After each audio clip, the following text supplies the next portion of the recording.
Lolth is a cruel and capricious deity who is believed to be insane by many because she pits her own worshippers against each other. Malicious in her dealings with others and coldly vicious in a fight, she covets the power given to the deities worshipped by the surface races. She can be kind and aid those that she fancies, but she thrives on the death, destruction, and torture of anyone, including those of her own worshippers that have displeased her. Lolth's church promotes the superiority of the Queen of Spiders over all other beings. It is responsible for the perpetuation of the evil rumors and fear the surface elves hold for the Drow and their deity. Even Lolth's most devout clerics hate and fear her, worshipping her only for the power she grants. Lolth is one of the most popular and well-known goddesses in Dungeons & Dragons, known as the Queen of Spiders and the leader of the Dark Elves, known to be some of the cruelest and most despicable of races in the world. We have her abilities, we have her stats. I will literally tell you how much HP she has and how much damage this goddess can do to you. I can tell you what kinds of magic items she can produce with her divine magic. I can show you the reach of her ears and the length of her voice, and even how many 9th level spell slots she has. But before we go into it, let's talk about our sponsor today. This video is brought to you by Dungeons of Drakenheim. 15 years ago, Drakenheim was destroyed by an eldritch storm of falling stars. Now, the city is a dismal urban wasteland contaminated by otherworldly magic and haunted by hideous monsters. Fantastic wealth, lost knowledge, and powerful artifacts lie ready for the taking by adventurers brave or foolish enough to venture into the ruins. Explore over 20 ruined urban locations including haunted streets, decrepit sewers, shattered mage towers, baroque cathedrals, and ancient castles inhabited by dozens of nightmarish new monsters inspired by dark fantasy and cosmic horror. Each site features evocative descriptions, gorgeous illustrations, and detailed maps. Personal quests, tantalizing rumors, and lightweight urban exploration mechanics allow player characters to experience the ruins in a non-linear and open-ended fashion. Dungeons of Drakenheim is a 5th edition campaign for characters level 1 to 13, currently on Kickstarter, so go over to the link below and support them. But now, on to the video. This video is going to be challenging for me because the topic is Lolth, not specifically the Drow. Yet you will notice that we will find ourselves talking over and over about the Drow because both are inexorably linked. In fact, this whole video will technically be about the Drow. See, the reason Lolth is what she is because of the Drow, and the reason the Drow are the way they are is because of Lolth. And this is why what was supposed to be the Lolth video is now going to be split in two. This video will focus on the Drow religion and Lolth's influence over them, and then our next video will focus exclusively on Lolth herself, her stats, and her realm in the Abyss. And you will see why it would be impossible not to talk about the Drow as we go forward. Hopefully in the future we can do a video specifically on just the Drow and their society, but in any case, here we go.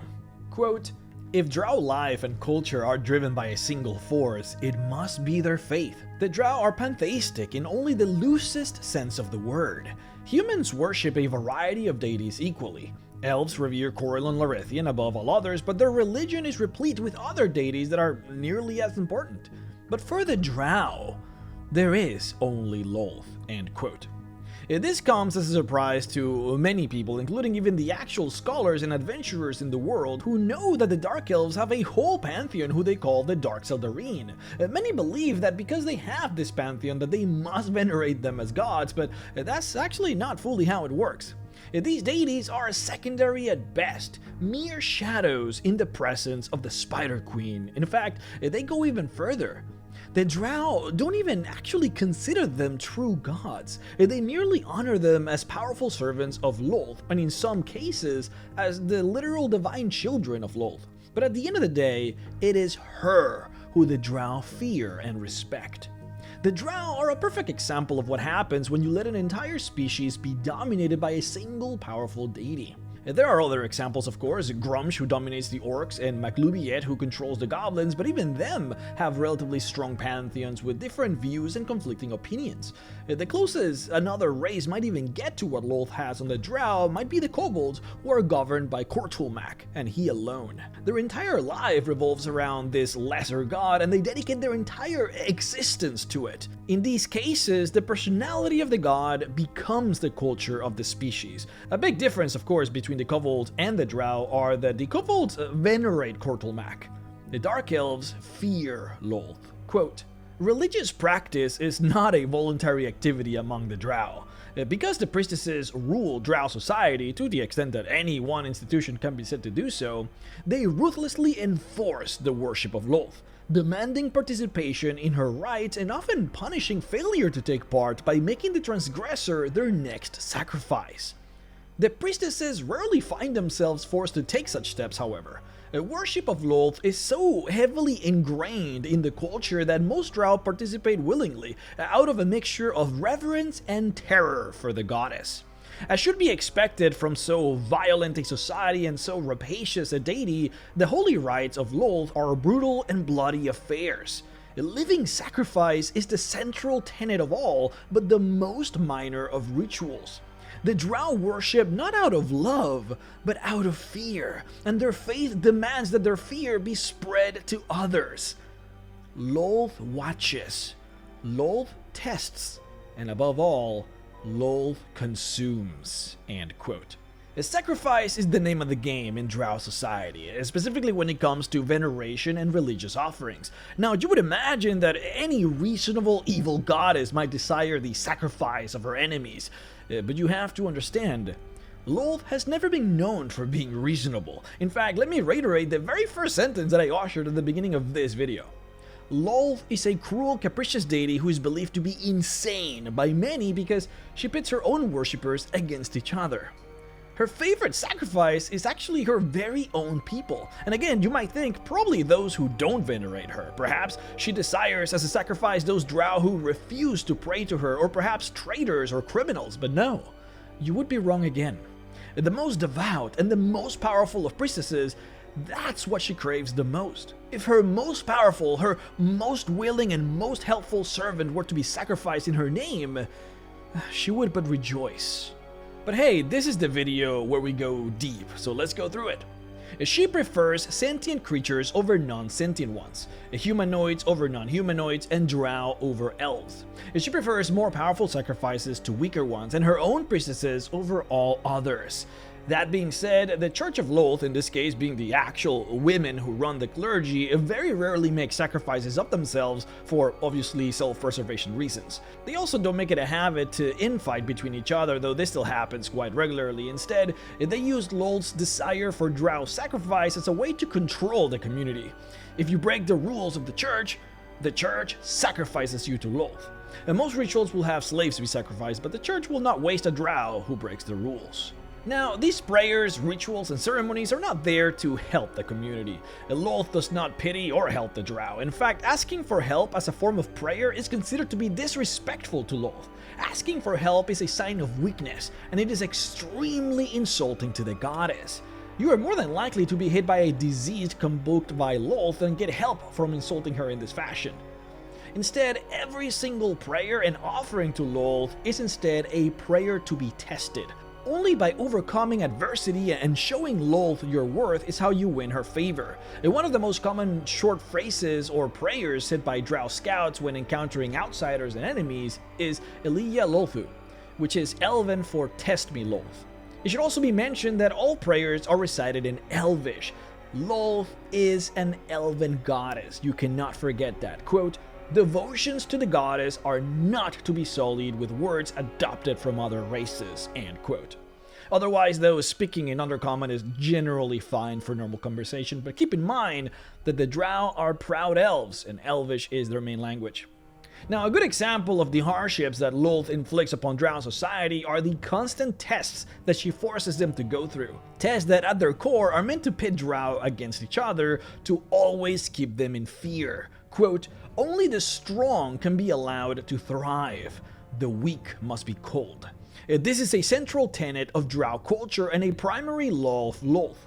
To better ensure that only the strongest of her subjects obtain power, Lolth occasionally subjects them to tests of their abilities. Many Drow, usually those who live unremarkable lives, never receive such a test. Those who hold power must endure at least one or two in their lifetimes, and priestesses and powerful matriarchs are tested on a regular basis. In most instances, failing a test of Lolth results in death. A significant minority of the time, however, the failed subject is instead transformed into a Drider, end quote. Some of these tests are pretty fucked, if you excuse my language. There's really no other way of putting it. One of the most common tests is what is called the test of loyalty, where Lolth lies to a family member or an ally of yours, sometimes even a lover. And she tells them that you have betrayed Lolth and that you must be killed via ambush. Then, right as your ally would be about to strike you, Lolth will send you a vision telling you that you are now being tested and that you must be able to kill an ally at Lolth's command. It is at that point where you're expected to survive the ambush and then kill your friend, lover, or ally. The test is pretty bad, but it's really just one of the many. There's the test of lies, where the subject must manipulate whoever Lolth wants into believing specific falsehoods. This test might put you under torture or even threats of violence by others, but you must endure them and make the lies as believable as you can. Then there's a test of metal, which is a particularly famous one where Lolth summons swarms of venomous spiders in and around your body. You're expected to survive the venomous bites, then to get the spiders off of you and to survive without harming any of the arachnids. These tests are also random. If you have any position of power within Drow society, Lolth can just randomly give you one or more of these tests for you to overcome. Succeeding in these tests generally grants the person an increase in prestige, power, or divine blessings given personally by Lolth. So as you can see, everything that I have talked about as of yet is there to show you just how Lolth operates as a goddess to the Drow and the sort of things that she makes her people do, for the simple reason of maintaining power and keeping the Drow afraid.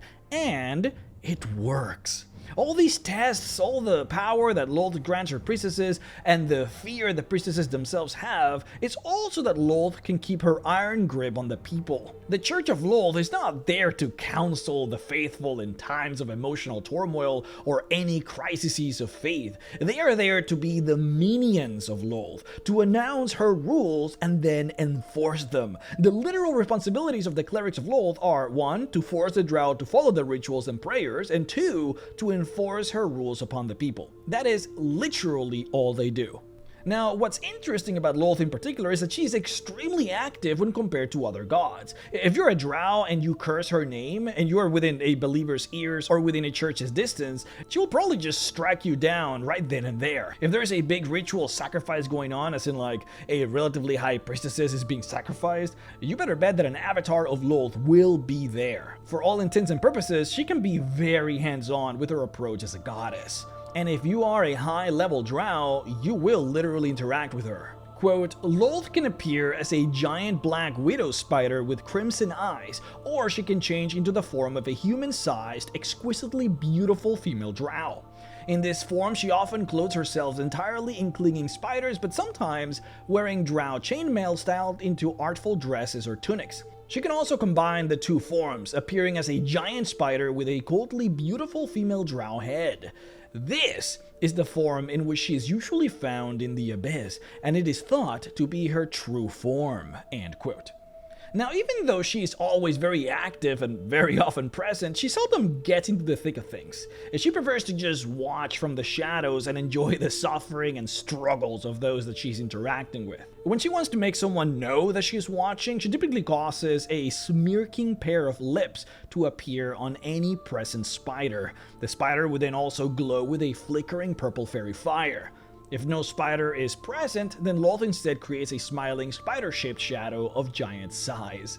Now, this fairy fire that she can create is particularly unique. Of course, everyone knows that all Drow have innately the ability to cast fairy fire. See, this comes a bit from the Drow's link to Lolth. This particular power of Lolth to create purplish flames that do more than just burn is a very unique thing to her, and she sometimes bestows this upon her clerics who are in dire need of support. If, of course, Lolth would be inclined to help, which she rarely is. More often than not, Lolth uses this special purplish fire to embarrass and punish her priestesses when they fail her or when they screw up a ritual.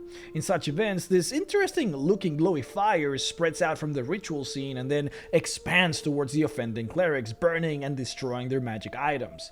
The fire doesn't actually harm the clerics, it doesn't hurt, but it does specifically burn their clothes. And the goal in this case would be to burn away their clothes so as to shame them in front of other clerics. And this is partly the reason why all major rituals are always done on the nude. Lolth demands her clerics to humble themselves in her presence in this way. Actually, the extraordinarily skimpy clothing that you have probably seen in some of the art that I have been showing you here is very much canon.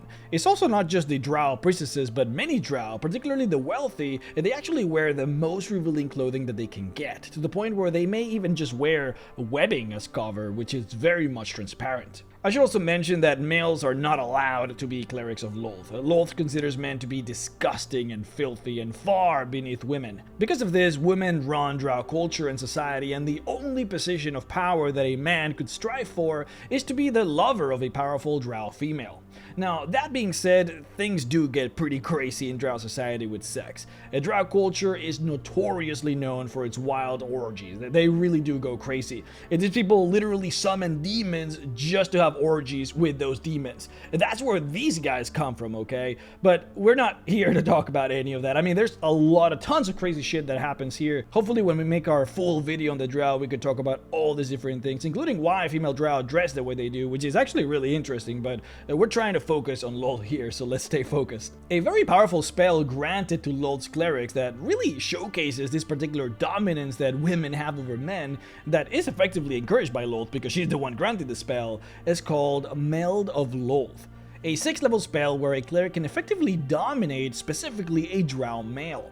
The female cleric links herself to him and effectively transforms him into nothing more than a familiar, where she joins minds with the man, can see through his eyes, read his thoughts, and communicate telepathically. Through this spell, the lady basically controls the body of the Drow male and can do whatever she wants with it through any distance.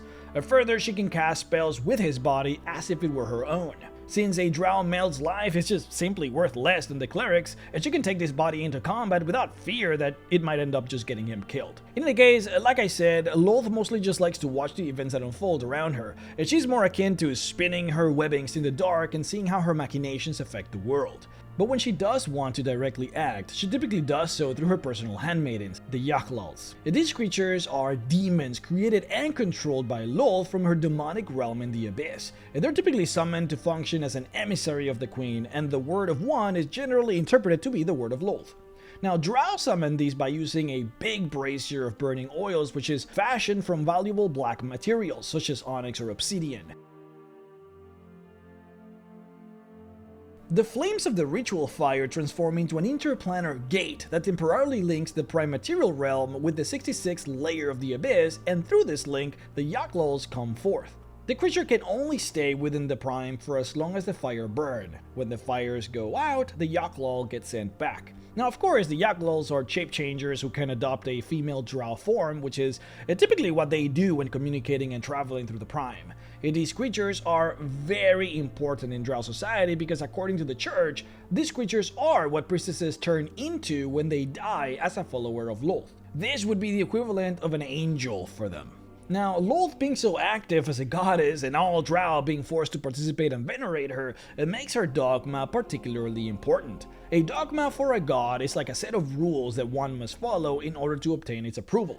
Now, we already know what is demanded of the clergy of Lolth, but this is what Lolth demands of the entire Drow society. This is her vision for what the perfect Drow should be. Quote, "Fear is as strong as steel, while love and respect are soft, useless feelings that none can lean on. All Drow who do not worship Lolth must be converted or destroyed. All weak and rebellious Drow must be weeded out. All who impugn the faith must perish. Males or slaves of other races who act independently of Lolth's dictates, and those other priests, must be sacrificed to Lolth. Those of the faithful whose loyalty is weak must be eliminated. Children are to be raised as loyal worshippers of Lolth, and each family should produce at least one priest to serve the Spider Queen better than his or her parents. Arachnids of all sorts are to be revered, and anyone who mistreats or kills a spider must die." End quote. These are the guiding principles of Drow society. However, there is much left for interpretation, and most of what Lolth punishes or praises is more often than not simply left unsaid. It is said that priests who follow the commandments blindly are on a slippery path leading to a swift death. The boons of Lolth, and by extension promotions within Drow society, are obtained through the shadows. Successful betrayal is actually how one truly shines in Lolth's eyes. It is one thing to pass Lolth's test, but it's something entirely different if you set for yourself difficult tests and then complete them nonetheless. Climbing the political ladder through deceit, murder, or trickery is the greatest thing that you can do, of course, as long as you're not caught. In fact, one of Lolth's most powerful and trusted servants in the Abyss literally left her to serve another demon lord, and then betrayed that demon lord to the benefit of Lolth. She was promoted and given even more power for that act. Quote, "The queen of the demon web pits admires ambition above loyalty," end quote. Then again, if you are getting too cute by playing around like that, Lolth is just as likely as well to simply smite you. Quote, "Success in the service of Lolth lies with those who are attentive to the ever-changing, often contradictory will of Lolth. Lolth's capricious nature makes hard and fast rules few and uncertainly great. Of course, questioning Lolth's motives or wisdom is a sin. Aiding non-Drow against Drow is a great sin, as is ignoring the Spider Queen's commands in favor of love. Lolth often tests her priests by ordering the sacrifice of a favorite consort. Drow who lose the favor of Lolth are always given a single chance to redeem themselves. This is usually a dangerous or difficult mission, though Lolth may test certain individuals by setting no task at all and observing what they do. Those who willfully fail are destroyed. Those who fail through mischance or poor planning or execution are usually transformed into driders. Lolth often plays favorites among her Drow worshippers, but those who ride high one season are warned that Lolth can turn her dark face upon them without warning, and undoubtedly will sometime soon." End quote. I wanted to look this up for you guys so that you could get an actual idea of the laws that Drow cities might have, so that you could see just how Lolth influences them. I found the laws of Men Sovereigns in one of the bigger Drow cities in the Forgotten Realms. They have, of course, many laws, but the main principal laws that they have that their society functions around are called the Way of Lolth, which is their 7 main decrees. They are as follows. There is no god or goddess other than Lolth. Any who follows the dictates of another entity will be slain, preferably in sacrifice to Lolth. Ritual worship of any entity other than Lolth is forbidden within the city's vault. Non-Drow who violate this tenet are fined and expelled from the city.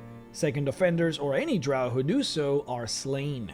Slaves have no rights, and there are no limits to the punishments or duties that can be set for them. Treatment of slaves is the affair of their owners. It is a capital offense for a slave to refuse any order from a Drow of the house that owns the slave. A commoner or a student of the academy who refuses to obey a priestess can be punished as the offended priestess sees fit, up to and including death. If the offender is the property of another house and the noble of that house is present and objects, the two must agree to a punishment, usually flogging. Any Drow who falsely wears the colors of another house, or who deliberately alters his or her appearance to masquerade as one of a different station, will be slain. Any non-Drow who adopts the appearance of a particular Drow, or a Drow of a noble rank, or a Drow of a house other than his or her own, will be slain. If it can be proved that 2 or more houses attacked another house, all the houses that participated in the attack will be destroyed jointly by the remainder. See, Drow society and culture are evil to the core. Now, of course, many of us don't get to experience much of it when we adventure above the Underdark. In fact, it is very likely that we may get to experience quite the opposite, since the Drow that make it outside generally behave differently. Though that is typically because those Drow are player characters, and players of course don't want to or cannot play an evil character, but allow me to not mince my words. The vast majority of Drow are pure evil. Now, this is the part of the video where things get interesting, okay? Can Drow be good? What does it take for a Drow to be good? Has Lolth fundamentally messed up the species in such a degree that they are now forever bound to be evil? Or can they be redeemed? Now, my opinion, of course, is irrelevant, and I'm sure that every DM is going to do what they think is the most fun for their table. But what I can tell you is what is canon. So I am going to read you what I found in the Drow of the Underdark, page 15. Quote, "One question of Drow psychology that never occurs to the Drow themselves, but is of great interest to outside scholars, is whether all these attitudes are ingrained and instinctual, or whether they are a product of culture and upbringing. Many believe that due to the influence of Lolth and countless generations of violence and scheming, Drow attitudes are now entirely innate. Take a Drow infant to the surface and raise her among kind humans or elves, they say, and she would still grow into a calculating, violent manipulator. Others contend, however, that the Drow are not unlike abused children. They perpetuate a cycle of viciousness and cruelty because it is all they know. Because they are both learning from example and lashing out at an unkind world in anger and resentment.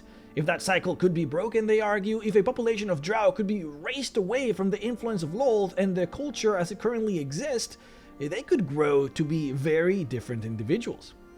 This is perhaps understandably the minority opinion among those who study the Drow, and in any event it seems unlikely to be tested anytime soon, end quote. So we are in many ways left in the dust. There is no answer.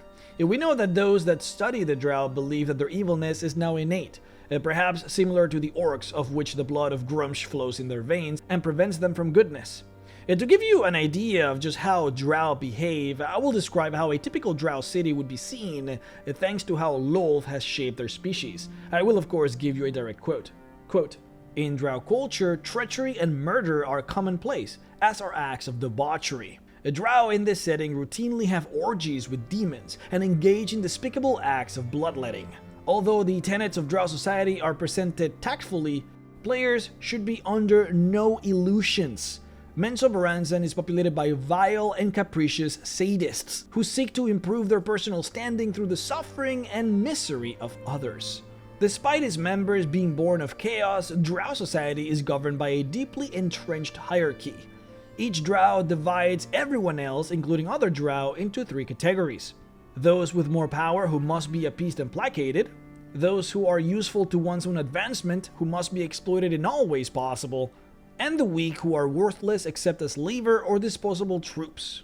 As Drow see it, each day is a new chance to improve your station or to eliminate those in your way," end quote. Now, that's an example of the Drow as they are now thanks to Lolth. But then the real question becomes, what happens when you take a baby Drow and then take it upstairs to a society of good and well-behaved human or elves? Now, once again, I can only tell you what's canon. Now, this is very interesting. We are told that a Drow's perception of its worth is only determined by its status over society. It's not only cultural, but also psychological. A Drow that holds no power is a failure in her own eyes, and this is the principal driver of her behavior. Now, I'm gonna quote you this one. It's a really interesting passage. Quote, "It is thus not merely external pressures that causes the Drow to plot and scheme, it is an ingrained need that borders on instinct," end quote. Now, let's study this further. Drow are described as primal and instinctive people. Drow are not like humans who simply evolved over time depending on their location and needs. Instead, they were literal spirits who came out of a god who is the embodiment of chaos and change. Drow feel pride and anger much more easily than other species. Further, because of this, they are quick to resort to violence. Their pride appears to be somewhat malleable, probably depending on external pressures, but their anger appears to be more innate. This doesn't mean that they have to resort to violence when the option is presented, it just means that they do feel anger generally more than other species. But the last point of interest in this topic, which is fascinating, is how the Drow's brain interprets others. See, the Drow's brain literally lacks the ability to treat another person as an equal. Whenever a Drow interacts with another, they see it as a hierarchical interaction where one is dominant and another is submissive. And unless the Drow has reason to believe otherwise, she will always believe herself to be the dominant, and her pride and anger will show when the proper respect is not shown. Quote, "This is not something Drow choose to do. It's simply how they think. The notion of a society of equals is a foreign one, and though Drow who deal frequently with other races learn to accept that others do not believe as they do, they never entirely lose the urge to establish dominance in each and every interaction they enter into," end quote. It is also further described that Drow are thoughtlessly and effortlessly cruel because they assign no value to their subordinates beyond how useful those individuals are. And now that we have these facts as they are described to us, we can unpack them a bit.